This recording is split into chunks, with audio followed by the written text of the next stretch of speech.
وہی آسمانوں اور زمین کا پیدا کرنے والا ہے، اس کی اولاد کہاں سے ہو جبکہ اس کی بیوی ہی نہیں؟ اور اس نے ہر چیز کو پیدا کیا ہے اور وہ ہر چیز سے باخبر ہے۔ یہی اوصاف رکھنے والا اللہ تمہارا پروردگار ہے، اس کے سوا کوئی معبود نہیں۔ وہی ہر چیز کا پیدا کرنے والا ہے، تو اسی کی عبادت کرو، اور وہ ہر چیز کا نگراں ہے۔ وہ ایسا ہے کہ نگاہیں اس کا ادراک نہیں کر سکتی، جبکہ وہ نگاہوں کا ادراک کر لیتا ہے، اور وہ بھید جاننے والا ہے، خبردار ہے۔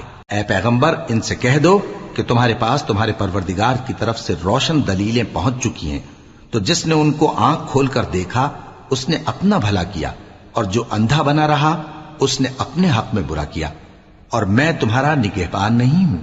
اور ہم اسی طرح اپنی آیتیں پھیر پھیر کر بیان کرتے ہیں تاکہ کافر یہ نہ کہیں کہ تم یہ باتیں اہل کتاب سے سیکھے ہوئے ہو، اور تاکہ ہم سمجھنے والے لوگوں کے لیے تشریح